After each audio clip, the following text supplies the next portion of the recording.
Hi, it's Siobhan at Bow Books. Welcome to my channel, or welcome back if you've been here before. My channel is mainly about book reviews, but also talking about other bookish things, writing, maybe fandom, we'll see. You may notice, like, I don't actually have a bow in my hair today. I've got a butterfly, which I think I talked about in another video. I borrowed from my friend's wedding, but it was really cute. It was like a table decoration and I just immediately stuck it in my hair and left it there.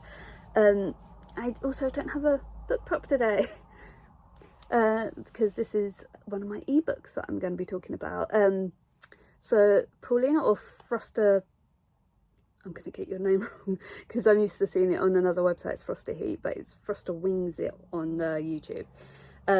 She and I have been talking since we met through Deanna Mim's Patreon.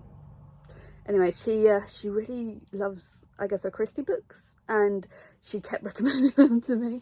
And also I was talking to someone else recently and they said about Agatha Christie books. So yeah, I read an Agatha Christie book, The Murder on the Orient Express. It was actually on TV recently and I was like planning ahead to watch it and I've just remembered it was on and I missed it. So I'm going to have to try and find that, because it'd be really interesting to see it like visualized. Before I start reviewing the book though, funny story, right? So I have a Kindle, like one of the really old ones. It's still got the keyboard on it, and I love it to pieces. It used to be like 3G and then they just turned it off and now you can only use Wi-Fi on it, which sucks because now I have to be connected to a Wi-Fi to download books. I can't just randomly go, oh, I really want this book, and which, yeah, that was part of the fun of it. Anyway, so they do these cards, so when you turn off or like stand by your Kindle, you see like a famous author come up, and that's where I first saw Agatha Christie. And the first time I saw it, it freaked me out because Agatha Christie really looks like my nan. My nan passed away a couple of years ago, but yeah, there's a real likeness. I'll try and put up like a side by side of my nan and Agatha Christie so you can see what I'm talking about. And actually my little niece, my sister's daughter, she looks like my nan but a little girl. So yeah, Agatha Christie kind of runs in my family somehow. So I thought that was really funny. Sorry if I keep like going for my finger. I put the butterfly clip on and it caught my little finger and it really hurts. So yeah, it was my first time reading Agatha Christie. I kind of knew about Poirot because, you know, it used to come on TV and there'd be nothing else on, so my mum would watch it and I might half pay attention and get bored and walk off. I don't know if that's a commentary on David Suchet's acting or not, I don't know, but I for some reason it didn't hold my attention. So it was interesting going into a Poirot book. I think it's the second Poirot book that Agatha Christie wrote. And what did I think of it? It was interesting. Paulina said that she reads it all one in one sitting, and I can see why, because as soon as the murder happened I was like, right, I want to know how. I want to know like what amazing thing he's gonna do to reveal how it all happened, how it all worked out. And yeah, waiting for that drove me crazy. And also I kind of read on my lunch break, so I can't read it all in one sitting. Yeah, so that kind of got to me. But I thought it was really interesting, like the build up of the characters. And what I really appreciate, because I was reading on my Kindle and I was reading on my phone app, I was like scrolling, so it would make a reference to something that happened a couple of chapters before, and I was like, I don't remember that. And I like in a physical book I would be flipping back and forth from the pages to double check things.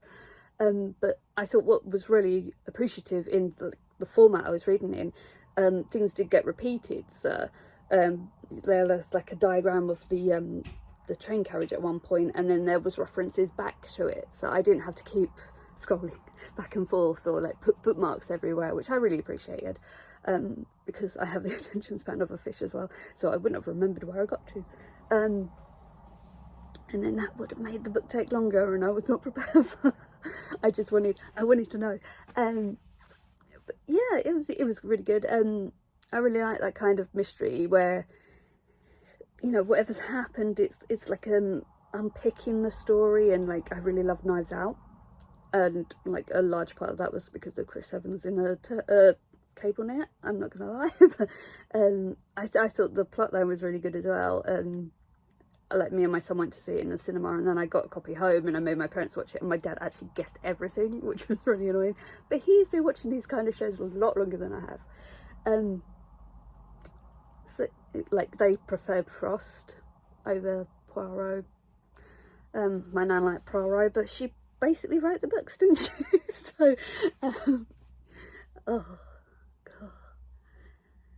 Yes, I thought the characterizations were really interesting. I thought it was cool to see how, like, it all came together. I thought as well, like, there was a lot of description that gave me an idea of what everything looked like, because obviously the world is very different to how it was then.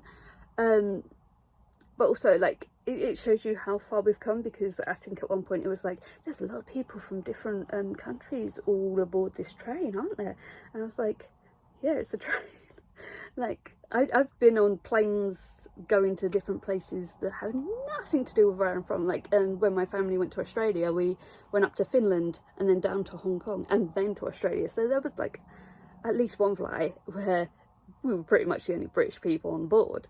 And everyone else was from different countries as well. Like, yes, there will be predominantly one country or another, but I think that intermingling happens a lot more these days. So yeah, that kind of perspective was different and kind of interesting. And seeing, you know, all of the threads kind of unravel, and how Poirot worked, and he wasn't really accusing anyone, and like, he was just sitting back and thinking a lot, but also like assessing things, like, you know, when you're working so hard at something, especially in writing, you're told take a step back and really analyse, and like, seeing that happen with the character was actually kind of a good resource for me, strangely. So yeah, that was really interesting. But I did get annoyed at the end. I don't want to spoil it too much, because, you know, it's really interesting, but there were like two characters that were kind of working alongside Poirot, trying to work out what had happened on the train. And like, Poirot goes into this big speech, and like all of the other people who were potential suspects, they're all like, oh, he's on to us, he's caught us. And then at the end, the other two are like, well, that's an interesting theory, we're not going to go with that though. And it's just, that really annoyed me. I was like, oh my god, there's no consequences, even though like he's just basically gone boom. And it's just like everything was there. So yeah, that really annoyed me. I think I messaged Pauline and I was like, why did they do that? But it's interesting, I think, to see like that. Like, I think it was acknowledged, like, I don't know if I'm going to spoil it, I just said I wouldn't, but it's interesting to see how certain people can get away with certain things because of the believability of their story, you know, regardless of what someone's gut feeling is.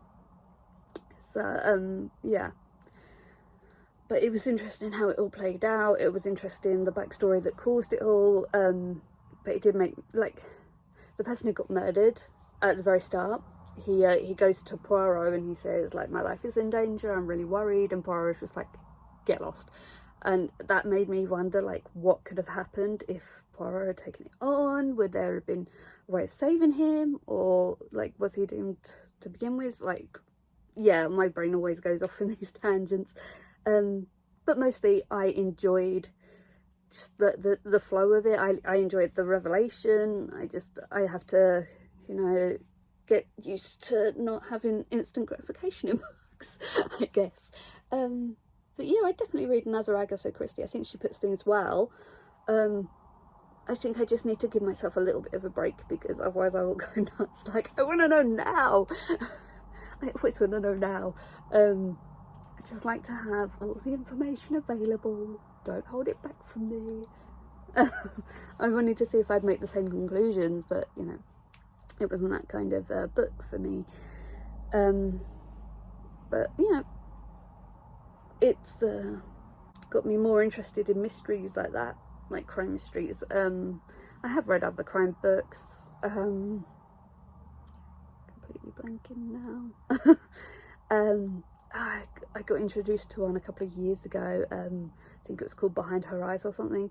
That was really strange, but kind of enjoyable at the same time. So, but I think this was my first time reading a story where, you know, the crime happened and you really had to unveil it in a certain way. And I think it reminded me of a lot of other books I've read that are young adult, like Good Girl, Bad Blood, I want to say, and I've lost it completely.